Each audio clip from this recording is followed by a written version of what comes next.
Today's episode of the Counselling Tutor Podcast is sponsored by Web Healer. You're a counsellor in private practice and you need a website, or you've got an existing website which you need help with. Web Healer are offering Counselling Tutor Podcast listeners, that's you, £100 off the cost of a website design and build. Now, Web Healers specialise in websites for counsellors and psychotherapists. It's what they do. And the Web Healer team provide a completely non-technical, done-for-you solution, leaving you to focus your time on your clients. Operating for 20 years, Web Healer are a trusted resource amongst counsellors when it comes to getting your practice online. So get the package details and claim your £100 off coupon for your new website by going to counsellingtutor.com/website. That's counsellingtutor.com/website. Welcome to the Counselling Tutor Podcast, the must-listen-to podcast for students of counselling and psychotherapy. Here are your hosts, Rory Lees-Oakes and Ken Kelly.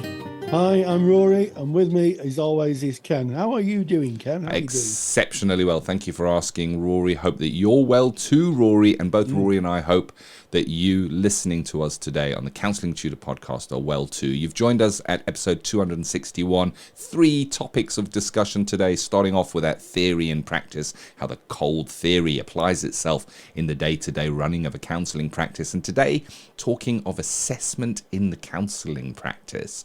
Then in practice today, we have a special guest. It's Dara McLaughlin from Web Healer. Rory met up with Dara to speak about the difference between a do-it-yourself DIY website build versus a professionally built website, getting a professional to do that for you. So lots to look forward to in that one, either if you're looking to update your website or you need a website. Good info there. And then into Practice Matters, that's our CPD section, where Rory reached out to the National Counselling Society, spoke with Rachel King from Professional Conduct Officer and Meg Moss, the Head of Policy and Public Affairs, and the topic is professional conduct procedures. So that's what we have to look forward to in this episode, starting us off with how that theory comes alive in practice, and we're speaking assessments in counselling, Rory. Yes, and I think this is quite an important topic. There's going to be a lot of people listening who are going into practice, into placement for the first time. And, you know, I always say this in every podcast. When I started, it was just a case of you went in, you picked the client was given to you, and then you met them in the therapy room or greeted them in the hall, as it was in my practice. You went into the therapy room and you started your practice. But things have moved on considerably in the last few years, and assessment is now a part of a lot of students' work. And when I talk of assessment, what I'm talking about is maybe using things like CORE-10 forms, where you're asked to fill those in at the commencement of therapy, or PHQ-9 forms, where you fill them in at the commencement of therapy. And you may fill them in, you know, during the review stage, 6-session review, and at the end. And I think there's a lot of people who think that they're just really for funders. They're just to show that the client's progressed and the agency can bring the funding down. But actually, you know, assessment is about using those forms correctly. And I think if someone's taught to use CORE-10, it can be really, really helpful in being able to identify very, very quickly what the client's issue is. And sometimes when the client goes to see and is initially assessed, usually by a more experienced therapist, and then the clients are filtered, and they're filtered into students with the requisite skills and knowledge to work with them. Sometimes what's been spoke about at initial assessment, i.e. when they first come to the agency, and what's spoke about in the therapy room are two different things. And as a consequence of that, using a CORE-10 or a PHQ-9 form can really be useful. But here's the thing, you need training on them. It's not just a case of filling them in and putting them one side. They need to be interpreted. And what I'm hoping is that those of you who are using them are getting the support to be able to use them properly.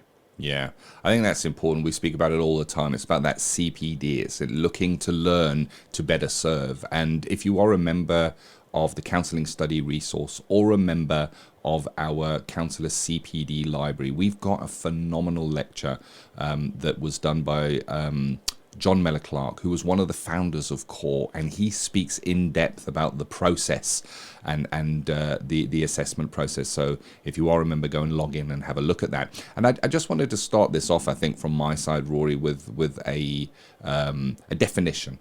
And this is a definition taken from a book, Watson and Flem's. I hope I've put that correctly. It's FLAMEZ, 2015. Assessment is the process by which counsellors gather the information they need to form a holistic view of their clients and the problems with which they present. I think it goes on further that it can also be used as a form of measurement as therapy goes on. It can be a check to check that the client is getting what they need from therapy, and of course it's a check to make sure that our competence level matches what a client might be looking for from therapy when they present. And the kind of information that we might gather in a holistic assessment are the presenting issues, the personal history of the person coming into counselling, any key relationships that we need to know about or what kind of support that client may have outside of the therapy room, health and lifestyle issues or challenges that they may be facing, any medical and psychiatric history that may affect counselling, the outcomes of counselling, psychological contact, any kind of medication that might be prescribed there.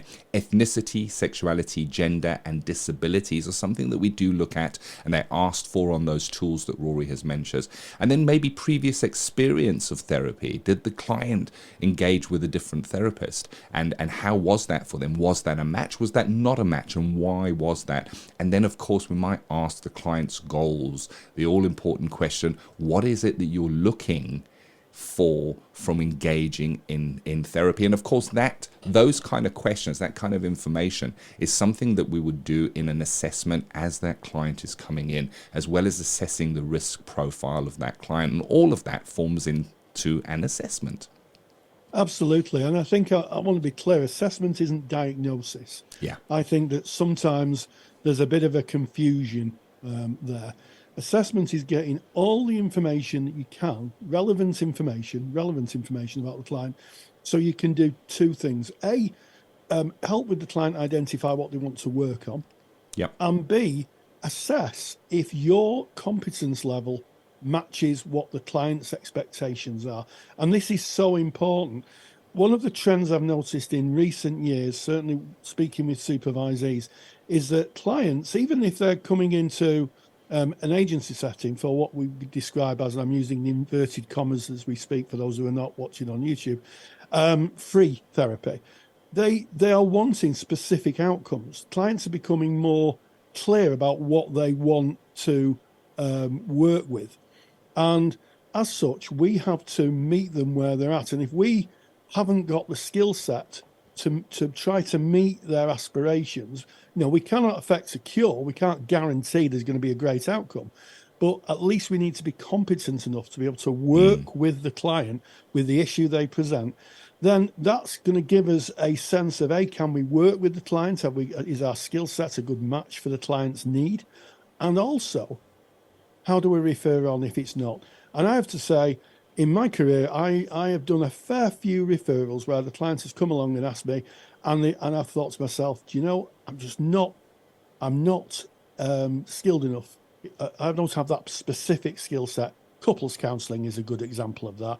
I don't do couples work because I'm not couples trained. That's a very simple kind of example. So we need to be assessing all the time. And as you said, rightly so, Ken, risk. Because risk can present itself in the therapy room at any time, and we need to have our assessment radar on. I think it's we've got to recognise there's pros and cons to assessment. When we say assessment, you're going to have a camp, you're going to have a position, and I think it's worthwhile just going over some of the pros and cons. So from the pros side, one of the things we get from an assessment is we do get a lot of information in a short amount of time. that can be very helpful to us, understanding the client and, of course, understanding what the client is looking for and understanding the client's circumstances. It can actually bring structure to the work. So often we see posted in the Facebook group about the dread of that first session. What am I going to say? First client, first session. Well, the assessment is kind of a way of maybe easing in there because you do have a structure to follow in that first session. Also, and this is interesting, I think, that you can use assessment as a way of building rapport. Now, if you go through an assessment form without the training and it's a box-ticking exercise, it can seem really cold and clinical, like you're firing questions at a person. But if it's done warmly, with a real unconditional positive regard to that person and with empathy, it can be a way of opening up key areas, building that rapport as you're asking and engaging in a dialogue with that client. As you've already mentioned, Rory, one of the big pros here is it allows us to kind of look at our competence and say, am I the right therapist for this client presentation? Do I need to refer on? As you've mentioned, Rory, another big pro is it gives us an opportunity to assess risk and have that documented. We can then take that to supervision or speak to peers if we have any uncertainty about that. So it highlights it and it puts it down, documented, which I think is really important. It allows clients and counsellors to see and measure progress. If you're using one of the tools Rory has mentioned, you may be asking questions on a session-by-session basis and doing an assessment, short assessment on a session-by-session basis. And that can really show for you, for the client, that progress. And as you said in the very beginning, Rory, sometimes it helps with funding as well. Yeah. And it gives us an insight into aspects of the life of this client. Anything that might be negatively influencing who they are. It might be mental health, it might be alcohol, drugs, being a carer, on certain kind of medication. So there's some pros that kind of stand, I guess, in favor of that assessment process. But we've got to recognize, but there are cons as well. You know, you might have a client who has been through a lot of services and they get in front of you and it's, oh no, not another assessment. I've got to go through all these questions that I've asked before. It may create a power imbalance because it, by the very nature that you've got the assessment in front of you, you are the one asking that question. Is that a power imbalance? It can lead to a client operating from an external locus of evaluation, what other people think of them rather than their internal valuing system. It can interpret the process and or the relationship, interrupt, not interpret. I'm reading here from some slides we have of a great lecture that is in our CPD lecture, so I apologize. It can interrupt the process. You know, I'm a client, I've come in, I've got this information, I'm now going to get an opportunity to share it, and now the counsellor is going to speak to me for 10 minutes asking me questions, and they can feel maybe a little bit intrusive if you're asking a person about their medical history, if you're asking about mental health history, if you're asking them questions that they can feel uncomfortable about. And I guess one of the cons is that the client may not be honest. We haven't built that rapport. We haven't built that trust. So are they honest with us when they're coming in, or are they just going through a process? And of course, taking that into consideration, one of the cons is if it is not administered properly, the outcomes can be misleading. If we're maybe doing on a session-to-session basis and asking how the client is going on, maybe they don't want to disappoint us. They're operating from that external locus of evaluation. I don't want you to let you down. You're doing a great job. Thank you, counsellor. Yes, I'm getting better. When really that's not how it is for them. So there's just some of the pros and cons. Yes, and I think, like with anything in counselling practice, everything has to be delivered in a thoughtful way. So I'll pick up on that very important topic that you covered, Ken, which was the client being fatigued by having to tell the same story again and again. Certainly, if it's a story that involves trauma and reliving that trauma. So that's very important. That I think, and I've changed my mind in recent years, the last 10 years, I've had a change of mind about this, is if you get a referral pack your referrer to read it and to get the sense of where this client is. When I first started, I always thought that I'd want to see the client fresh without anybody's interpretation and meet the client where they were. But the more I've thought about it and more I've spoke about this in supervision and with colleagues, the more I'm now leaning to, use the referral as a base and then work with the client. And so sometimes I might say to a client, so I've read what you've talked to the referrer about. Is that what you want to discuss? And if they say yes, then you've got pretty much the background already. You don't have to go over that old ground with the client, and and then you can take that as a starting point. It might be they just say no, I've actually come about this. In which case, again, it's a win because the client has got a voice and they can speak about what they want. And I also think that we don't want to get too bogged down with being administrators. The client's time, and certainly with, the way therapy is delivered, certainly in voluntary areas at some point, it can be short engagements, 6, maybe 12 sessions. We don't want to tie the client's time up by filling endless paperwork in. But I do think there is a balance. And I also think it's a really good discipline to develop that assessment part of your practice, to be able to, on the hop, think, is there a risk here? Is there something else that the client might need? To be able to go to supervision and be able to say, this is what I'm thinking. And for the supervisor to be able to kind of get a really good overview of the client. Certainly that's really important in early practice, because you're not going to have the experience to make those connections yourself. As a new practitioner, you may have 2 or 3 bits of information that the client's given you, and they're just 2 or 3 bits of information. You go to supervision and they join the dots. Yes. They join the dots.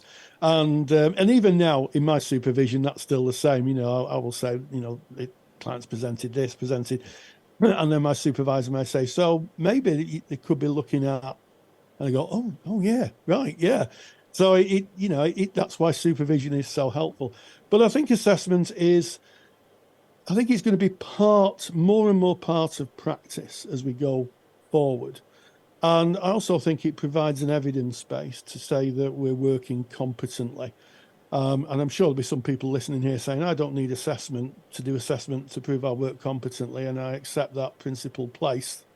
But I do think in a time where we're becoming more and more accountable, having being able to show an initial assessment and the progress through that, I think is really, really useful. That's my view. That's the view I've come to at this point.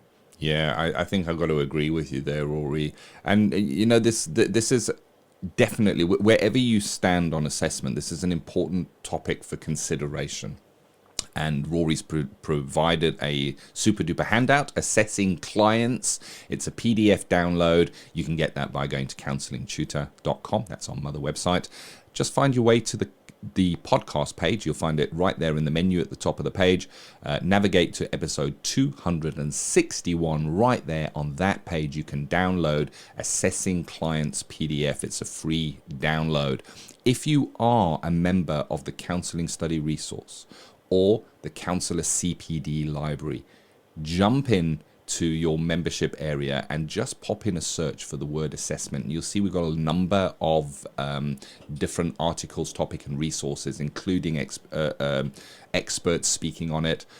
Great lecture on assessments in counselling by Emma Chapman, and I've already mentioned John Mellor-Clark, one of the founders of CORE, speaking about the CORE tool in depth and what the research is showing them. Really, really interesting stuff. Can't recommend that highly enough. If you're listening to this and wondering what is the Counselling Study Resource or the CPD Library, that means you're not a member. Just go to counsellingtutor.com. All the information is right there on that page. And that brings us to the end of Theory in Practice. Theory to Practice is proudly sponsored by CounsellingSkillsAcademy.com. I'm Ken Kelly, and I've got a real burning passion for counselling skills. I've built training that takes the doubt out of using counselling skills. You get to see the counselling skills used in real live sessions by a qualified therapist. Full sessions, real material, real counselling skills. To find out more, go to counsellingskillsacademy.com. We now move on to practice today, where we look at something contemporary, something that's going on right now. And we're living in a digital revolution. There's no doubt about it. There's so much about AI, data protection. It's the technology is changing all the time. And a website is something that shows who we are, what we do. And of course, there's so many different options for websites. So many hosting companies have little templates that you can make your own website there at relatively low cost. So those are the do-it-yourself website builds. But then you might go to a web developer and have a website developed professionally. Which is the right way to go?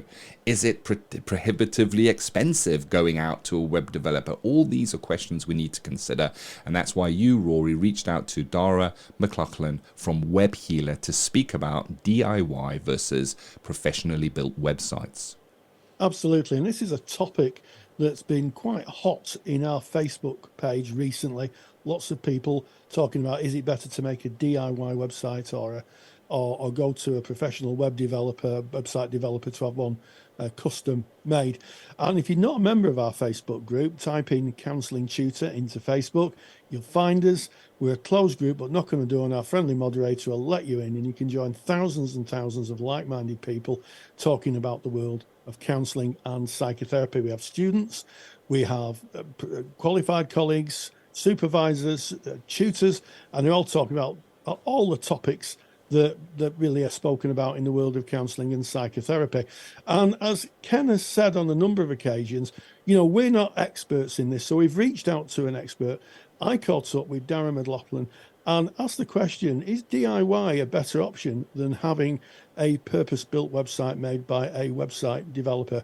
And this is what he had to say. One of the questions that gets asked a huge amount in our Facebook group is professional websites for therapists. Those people are in private practice who have decided to advertise their skills and their practice to a wider audience. And I'm delighted to welcome back Darren McLaughlin from webhealer.net, whose company builds professional websites.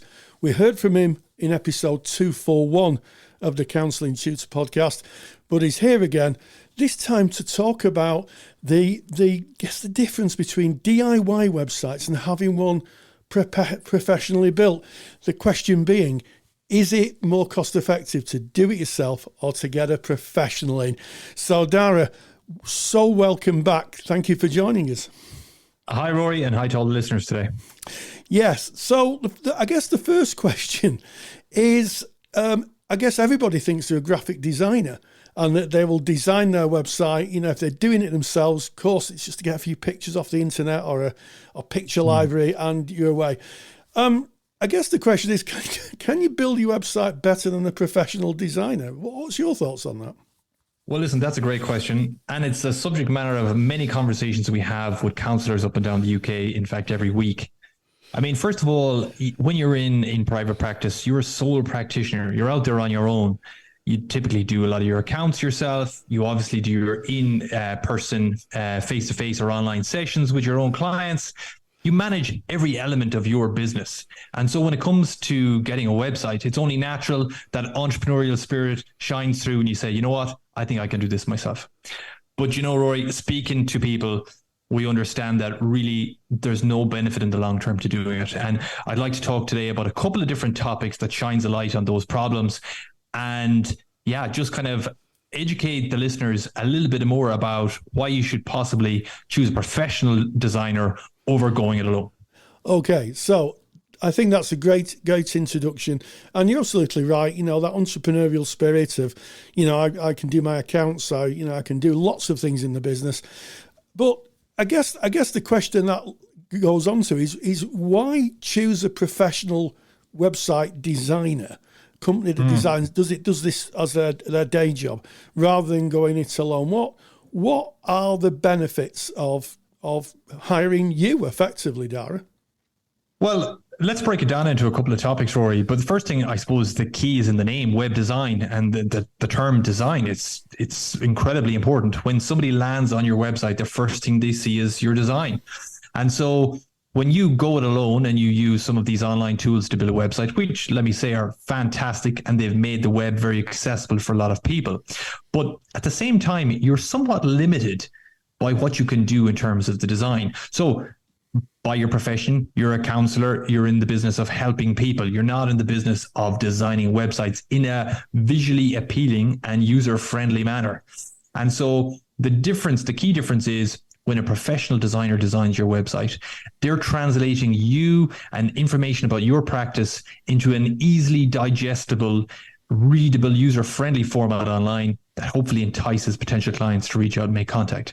And so as a sole practitioner, it can be hard to step away from your own practice. And what you might think might be appealing to people might not necessarily be, or your design taste. You might say, well, that looks fantastic, but really, will the wider audience and your potential clients share the same opinion? And a job of a good designer is to translate you and your practice and how you work and all your nuances into a website that when somebody sees it, they says, yeah, that's Rory there, 100%. I can work with that person. I'm going to reach out and make contact. So design and that visual representation of your practice is probably the most important thing that a designer can do better than you. And that's not a negative thing. That's just reality. That's their profession, and the team we have here, that's all they do day in, day out. They build websites for therapists in the UK. That's yes, and I was just, when I was hearing that, I was smiling to myself, Dara, because I thought, you wouldn't expect to get therapy from a website designer. Well, look, I didn't want to say it, Rory, but again, and this is the beauty of the internet today. As we all know, we hear about AI and what AI can do and how it can make our lives easier and so on. And listen, it's been fantastic for the internet to see these tools come on and to make it more accessible, because not every business it can get away with a small website. Some business need big websites, and it may be cost prohibitive for them to go out there and to pay someone to do it. And so these tools, they slot in nicely in those departments, but still there are limitations. So yeah, absolutely, you wouldn't get counselling online from a designer. From a designer, yeah. So there's a sense there, maybe with great respect to people, the horses for courses analogy. And I guess the other thing is, and this is something we see in Counselling Tutor a lot, functionality.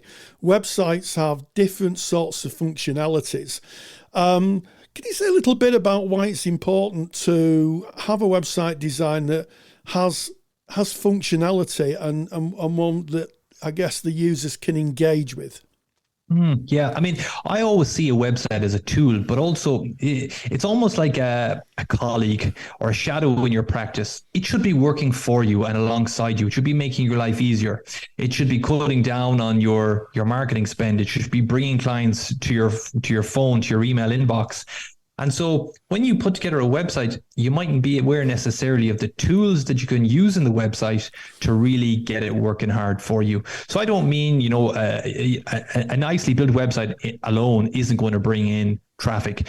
You want something that makes scheduling maybe an introductory call with you easier. So for example, I know a lot of our customers, they offer a quick 10, 15 minute session by phone just to see if the potential client is the right fit for them, and if they're the right fit for the client, and so on and so forth. And there's tools out there like Calendly and calendar systems where you can integrate them into your website quite easily, if you know how, in order to really leverage the technology and make your workflow easier. Obviously, there's email forms, very simple, but sometimes people don't have them configured correctly. Sometimes people will come to us and say, you know what, I have this email form on my website that I built myself and I don't get any inquiries through it. And when we go digging for them, it turns out they don't have it configured correctly. And it's just an honest mistake, Rory. It's something that any of us can make. But ultimately, it means that your website isn't working as hard as it could for you. So that functionality is there, small little things you can drop in, which you might not be aware of. And again, a designer who's doing this day in, day out, they know the tools, the tricks of the trade, so to speak. And so they can help you put together a website that's really going to work hard and bring you clients. Ultimately, that's what it's all about at the end of the day. Absolutely. And I think with having a bespoke website, it's like having a bespoke piece of clothing, you can draw off a wide range of tools where, in my experience working with off the peg website designs, the ones you find on the internet, they can be a bit restricted in the kind of tools that you can add in. Whereas a bespoke one, you speak to the website designer, and they can put in a wider range of tools or customize them in a way that would suit you. One of the other aspects that websites, it's sometimes a bit of a mystical art, isn't it? SEO, which effectively means getting your website found when somebody puts in a search. And navigating Google's a bit of a dark art, we've discovered, because they don't actually make it very easy. They don't tell you, Google or any of the search engines, how to get higher in the rankings. You kind of have to work it out for yourself. Not always easy, and I would imagine having a professional to help you is going to be a great help there. Well, look, we're in a very fortunate position, Rory. We have a good view on what works and what doesn't work. And that's born out of experience over almost 20 years now, building websites for counsellors and psychotherapists in private practice in the UK. But also, when Google makes a change, as it does quite regularly, we can see the impact of that change. So we can tailor our website building style accordingly. So Google does look out for certain things. And frankly, if you're not in the business of keeping abreast of the trends that, exist out there in SEO land, you're not going to know these things. You're not going to implement them in your website, and you're going to come up short. Google has only one page that matters, which is page 1. And there's usually only a maximum of 10 results there. And if you share that page with anybody who knows the ins and outs of SEO or is, hired a professional to help them with this area, ultimately they're going to come out ahead of you. And I think we'll all know from our own experience that when we're Googling a particular key phrase or key topic, usually we don't go outside the first 3 to 5 results. So if you're not in, you can't win. You need to be up there in, the first few results. But most importantly, Google does change its ranking algorithms. That is how it positions websites on an ongoing basis. And if you're not familiar with that and you can't tailor your website accordingly and also include these key data points that Google wants you to have on your page, if you miss those out, you're not going to appear. And, at the end of the day, a website that's not on page 1 is like a guard dog without bark, so you're going to miss out ultimately. And you don't want to be in that position, because ultimately your colleagues are going to be investing in that area and winning the clients, frankly. Yes, and let me just share with you that Counselling Tutor, anybody who found our podcast by searching for podcast or searching for a topic, we put a huge amount of time and effort into search engine optimization, or SEO, which is why we're always at the top of the searches on Google. And I have to tell you, it's not an easy task. It is a very, very specialized field, and one that you need a huge amount of knowledge in, and also you need to have your finger on the pulse of Google, because they do change it on a regular basis. And if you're not up with that, your website can literally disappear off the internet and go from page 1 to page 99, literally overnight. Now, I guess a lot of people might be thinking, well, it's all well and good employing a website designer, but surely, this is going to be a costly exercise where I can do it myself cheaper. Is that necessarily true? Well, no, is a short answer. I'm glad to report.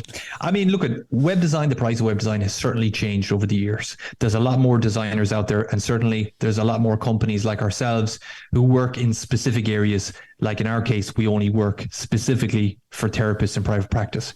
So the cost of web design has definitely come down, but the cost of doing it wrong or not up to par is never as high. And it's never as high because your colleagues are going to be in the search. And frankly, previously there weren't as many other therapists with their own websites online, but now there are. And so if you're not online, or if you create a website which Google doesn't give the nod to and position you on page 1, frankly, you're not going to get the traffic, and your colleagues are going to get the clients instead. So, but the real time and cost, I suppose, when you think about how many hours you're going to have to put into this website, and you maybe compare that against maybe client hours that you could be doing in your practice room or online, or maybe even the CPD, the supervision, or even just general R&R, counselling is an incredibly strenuous profession mentally, and you need time to deflate. In the evening time, is sitting down and battling with technology the thing you want to be doing? Probably not. And you'd be surprised when you go out there to price up what a website would cost. It's less than it has been in the past. So we would really encourage people to shop around, see what offers are out there, see who works with therapists, companies like ourselves that have very keen offers for people in private practice to get a website, and weigh that up against the time and the cost, the real cost of building a website, how much effort you're going to put into it, and maybe then the cost of not doing it right at all. So it's like a double cost. So yeah, definitely an area that needs consideration. Yes, and it could be one of those situations where you think, oh, I can build my own, and then you've built your own, and then you've paid out to build your own, and then you're not getting the results. Then you have to pay out again to have a professionally designed website. So might as well just start with a professionally designed website. And I think that really brings me back to my last question. Time is an important thing in people's lives, and when you're running any sort of a business, and if you're self-employed as a counsellor, you need to think about where your time and effort goes in, where you're making your money from, and how much time you might be wasting, how much downtime you have doing other things. So I'm guessing that having a website professionally built is going to give you more time maybe to spend in what you're good at, which is being a therapist. Exactly that, Rory. Exactly that. I mean, if it takes a professional web designer 10 hours, let's just say a nice round number, to build your website, start to finish, obviously broken up into segments, consider how long that might take you to do. Would it take twice as long, 3 times as long? And I can almost hear the voices of your listeners saying, 5, 6, 10 times. So you think about that time and what it might take you, and then multiply that by your hourly rate. And I think then it really gives you pause for thought in terms of, is it really good value to go down that route yourself? And as I said at the outset of our conversation, we speak to therapists who've been down that road and who have learned the hard lesson. And I suppose, hopefully, an outcome from today is to tell people there is a different way to go. It's not as expensive as you think. And ultimately, the results for you and your practice will be better in the long run. Well, there you have it. And if you're interested or in the market for a website and you're thinking of maybe checking out a professionally designed website, if you go to episode 261, this podcast is episode 261. If you go to counsellingtutor.com, click the podcast tab, go to episode 261. We will put some links in to Dara's web healer, which is Dara's business, and you can click on there and you can make contact and maybe reach out and just see what great value having a website built for you is over doing it yourself. So it just remains for me to say, Dara McLaughlin, thank you again for joining us. Big thank you to Dara McLaughlin from Web Healer, one of the sponsors of the Counselling Tutor podcast. And a big thank you to you, Rory, for reaching out and having that discussion. And if you are interested in learning more about the Web Healer service, go to counsellingtutor.com/website. And you'll notice that Web Healer are offering £100 discount on a brand new website build for counsellors and psychotherapists. They specialize in our area of expertise. That's all they do is build for counsellors and psychotherapists. And I was absolutely bowled over, Rory, when I looked at the price.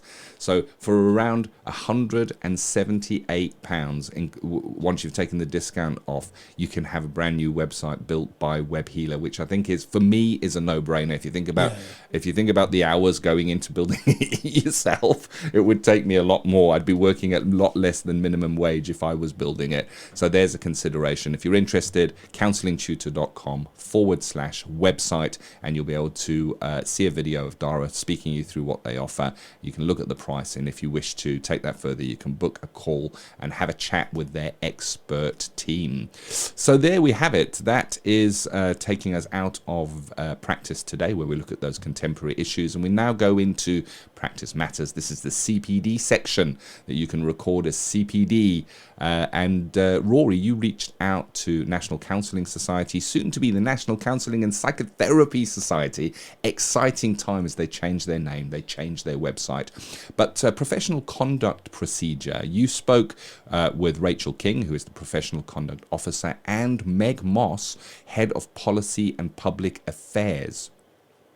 Yes, absolutely, Ken. It's a double header of interviews today, and continuing our series of interviews with National Counselling, soon to be the National Counselling and Psychotherapy Society, opening the curtain on how a professional body operates and the many mechanisms within a professional body. I caught up with Rachel King and Meg Moss. They talked about professional conduct procedure. What happens if a client or someone posts a complaint against you? How does the society work with that and work with you to resolve it? And this is what they had to say. Practice matters. Public protection and professional accountability are the bywords for therapists who are in practice. We're joined today by Meg Moss, who's Head of Policy and Public Affairs for the National Counselling Society, and Rachel King, who is the Professional Conduct Officer, to talk about professional conduct and complaints. So, Meg and Rachel, thank you so much for joining us. Thank you for having us. I mean, I have kind of muscled my way into this podcast. It's not actually my job, but I really like talking about it, and I think it works really well in terms of like policy stuff. So thank you for having me on, sneaking me in. And thank you for having me too, Rory. Really appreciate it. Well, it's lovely, and we're always pleased to see anyone from the NCS. So, the pleasure's ours. So, first question, and it seems like an obvious question, but why do we need a complaints process in terms of being a therapist and an ethical body? Why do we need a complaints process?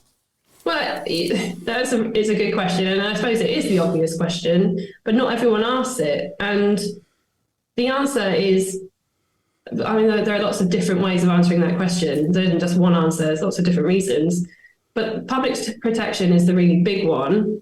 That's kind of what we talk about in terms of part of being an accredited register holder. One of the things that we really need to make sure is that we're protecting the public. It makes our profession a lot more trustworthy to clients who might be looking for a counsellor, knowing that they have somewhere that they can go if they need any kind of recourse, if something's gone wrong in therapy, or if they're not happy with something that's happened for whatever reason. And it's really about making sure that as counsellors, as psychotherapists, that we're accountable for our actions and the work we do. And it's really just something there to make sure that we are upholding the ethical practices that we hold ourselves to, make sure that we're following those. Yeah, it gives clarity as well to what can be expected from a counsellor and what a client can expect from that relationship as well. Yeah, and I guess the reality is that counsellors sometimes make mistakes, make errors, or sometimes they act in ways which are not compatible to the ethics and values of the counselling profession. Yeah, and sometimes as well, it's not necessarily about someone's done something wrong. It's not always about that. It can be about just how the relationship is between the counsellor and the client, or sometimes even misunderstandings. So it's not necessarily about anyone doing anything wrong. Complaints could happen. I would say as well, one of the things I've realised, and some of the counsellors that have been subject to the process have told me, is that actually it can be a huge learning experience as well.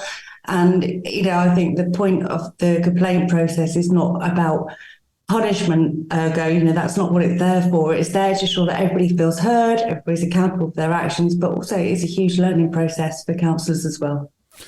Yes, and I hear there's a reflexive element to a complaints procedure, because part of, I guess, working through that is for therapists to consider what may they do differently, what may they take away from that, and what have they learnt.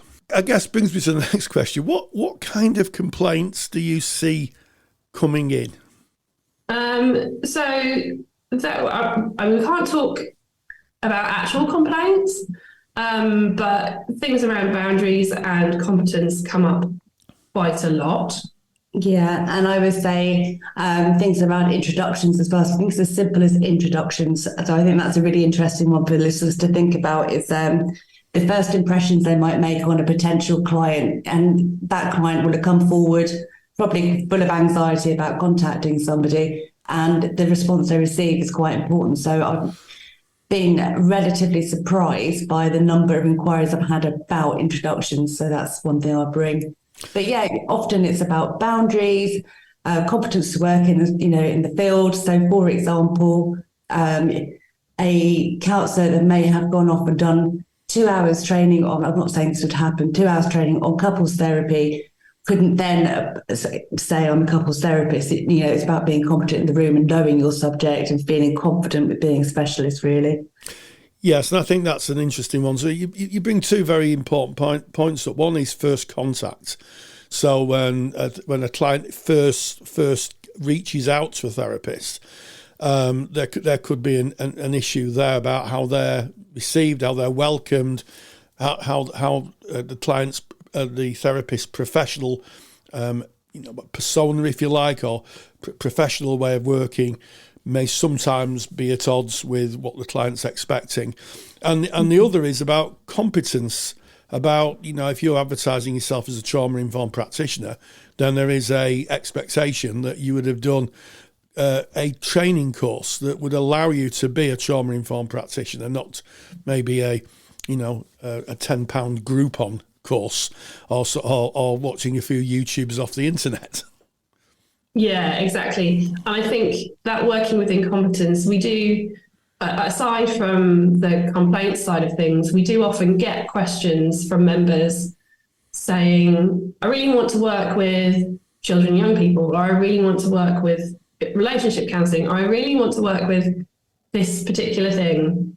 And I have X amount of training in it. And definitely, I would say that if you're going to work within a kind of specialist area, you need to make sure that you have had additional training in that, especially things like working with children and young people. Obviously, we have our children and young people's register, and relationship therapy, there is a separate register for that. So we would expect that people who are really looking to work in that area to have done specialist training, because the thing is that you don't know what you don't know, and you might think, oh, this is easy. I can already do, I've been a counsellor for 8 years and I'm really, really brilliant at person-centred counselling, and I can absolutely pivot into this particular area.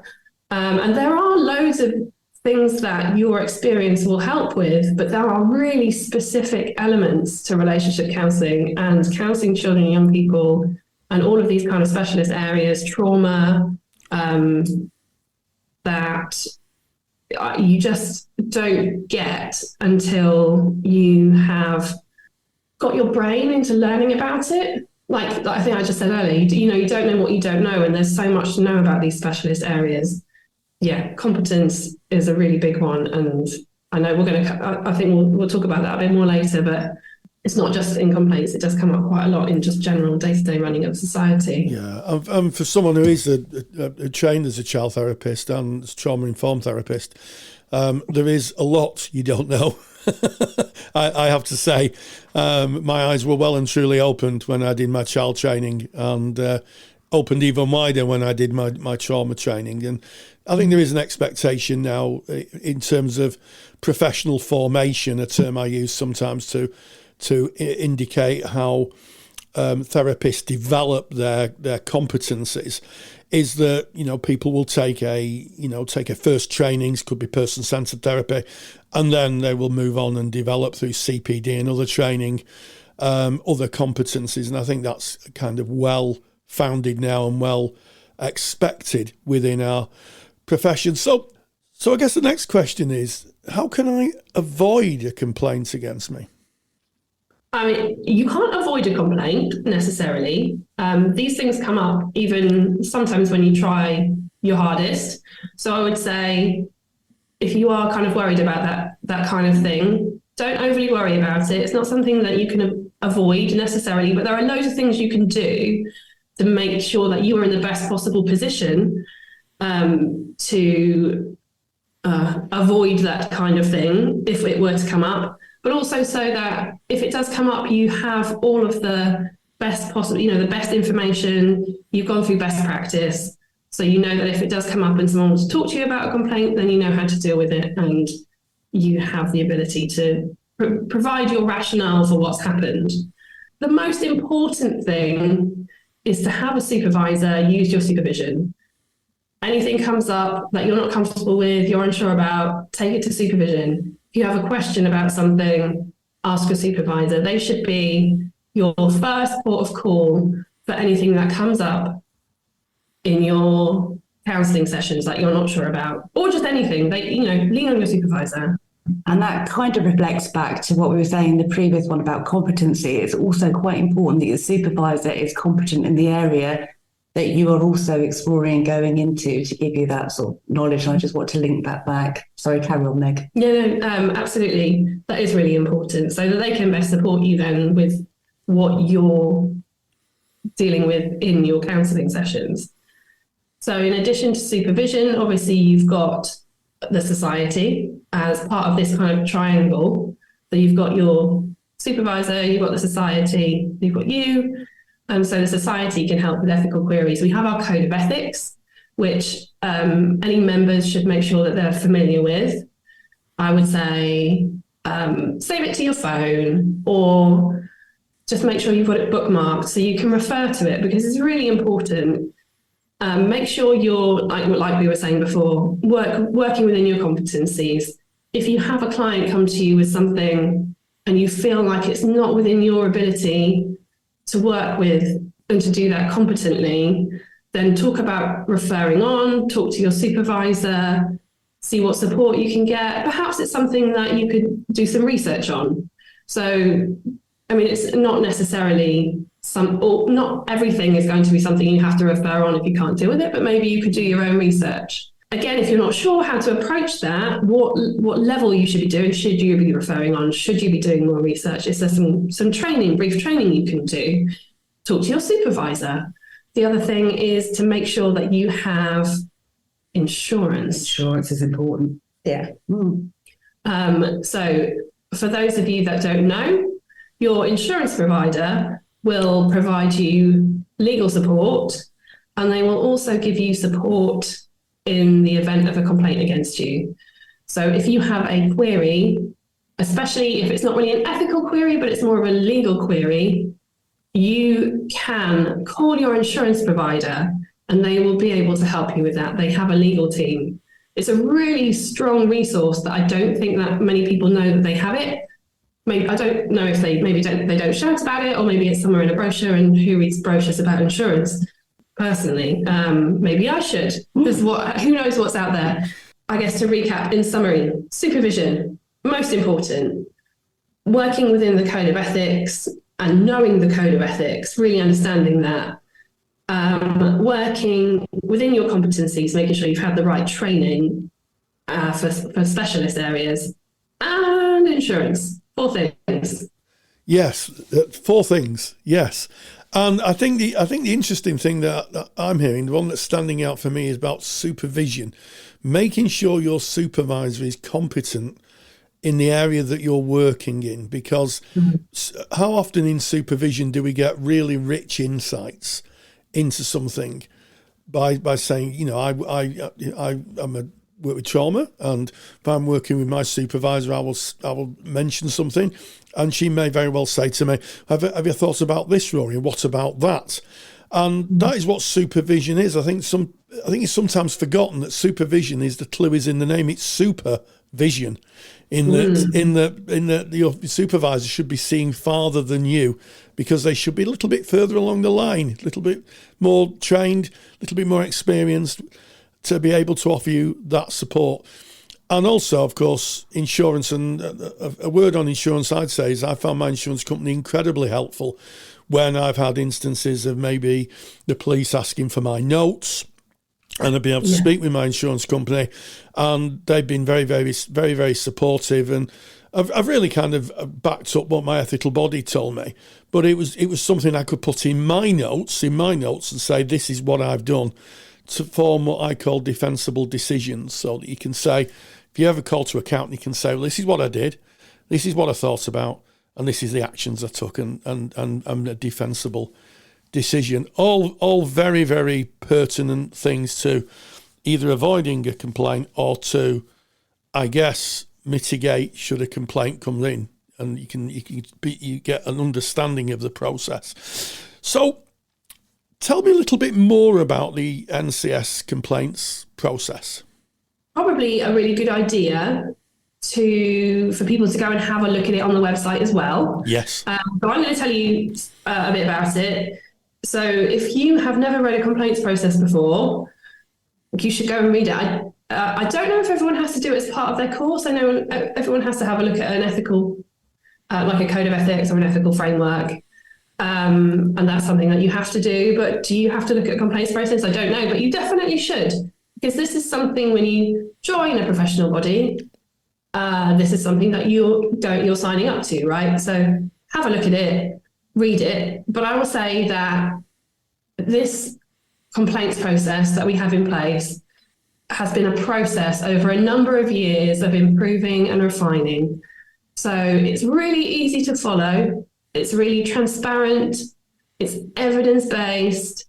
Perhaps Rach can talk a little bit about consensual disposals, because it's not my particular area of expertise. Probably won't get too techie, but you can have a look. It's all in the complaints process. Everything is there that you need to know. I'm happy to step in. So one of the things I think we get asked a lot is about how long people have to make a complaint. I could be asked that by either side, actually. And just to say, at the moment, the complaints process allows 3 years. So if somebody come to me about a complaint that's happened with practice that's happened in the last 3 years. So just to get that bit out of the way, to say what Meg has said and agree with that, the process itself, it's very hard to kind of sit here and explain it in one go. It is steps. You can just follow steps one by one, and it's something we can always kind of go back to. And when either party are confused, like I say, we're currently at step 2, so please check the complaints process and you will see the bits I'm looking at. One of the things that I think is different about our process is we have something called consensual disposal. So once a complaint has reached an assessment panel, so lots of stuff would have happened before that, we've got to an assessment panel. The assessment panel can make a decision. Now I'm going to read it actually from the process rather than try and explain it, because I think it's probably better in the process. The job of the assessment panel is to ask the question, what would the outcome be if this went to a full independent complaints panel hearing and the independent complaints panel found the member had breached a code of ethics? So what we're doing with consensual disposal, the assessment panel has a look at it and says, I think a more formal panel would think this, and they would say these bits of the code of ethics have been breached, and as a sanction, this is the consequence. And then if the member agrees that that is the case, they can accept those findings, they can accept the offer of the consensual disposal and say, yeah, I'll complete that sanction, thus avoiding everybody have to go to a more formal panel, which I won't go into at this point because it gets very complex. But that is a consensual disposal as a way of ending the process, mutually agreeable. There's no plea bargain. It's, how would you explain it, Meg? Can't find the word. So I would say that what it does is removes any unnecessary lengthening of the process for both the client and the therapist, because it's very, very stressful going through a complaints process for both parties. Yeah. So a client will perhaps have, they might be having to relive something that's made them potentially really uncomfortable. Yeah. The consensual disposal just allows that to happen before going to an independence complaints panel. I don't know if there's a slightly more condensed way of saying that. Would it be summed up in that it offers a form of arbitration, maybe?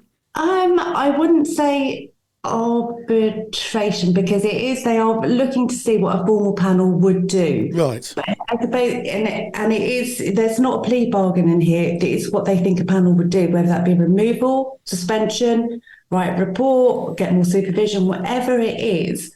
it's the same as they think a more formal panel would do, but it literally just is about ending that process and saving that stress that is causing both the complainant and the registrant going through this process. That's the easiest way I can kind of explain I it. think that is really clear, and I think that's so helpful for the listener out there to understand that there is a step maybe that can be dealt with in terms of consensual disposal. We will put a link to the complaints process in the show notes, so if anybody goes to the podcast, they can be able to see the show notes. And it just remains for me to say, Rachel King, Professional Conduct Officer, Meg Moss, Head of Policy and Public Affairs for the National Counselling Society, soon to be the National Counselling and Psychotherapy Society. Thank you so much for joining us. Thank you so much, Rory. It was a pleasure as always. Thank you, Rory. Appreciate you coming on. Big thank you to the National Counselling Society, to Meg Moss, to Rachel King, and to you, Rory. You reached out and you hold the interviews. You get the information that we need to hear. I'm very grateful for that. If you want to know more about the National Counselling Society, soon to be the National Counselling and Psychotherapy Society, the link is in the show notes of today's podcast. Go to counsellingtutor.com, click on the podcast tab, go to episode 261. All the links are there, and you can find out more information on that topic. This has been episode 261 of the Counselling Tutor Podcast. Yes, we started off with theory and practice. We talked about assessment in counselling, and we looked at the pros and cons of using assessment tools and techniques within the counselling room. We moved on to practice today, where I interviewed Dara McLaughlin from Web Healer, talking about, is having a purpose-built website a better proposition than DIY? You must listen to that, and I think the answer to that is really clear. And then we went on to speak with Rachel King and Meg Moss at the National Counselling Society, unveiling and demystifying the process of professional conduct procedures. And as always, stay grounded and stay safe. Take the stress out of your counselling studies and get the support of Rory and I by joining us in the Counselling Study Resource.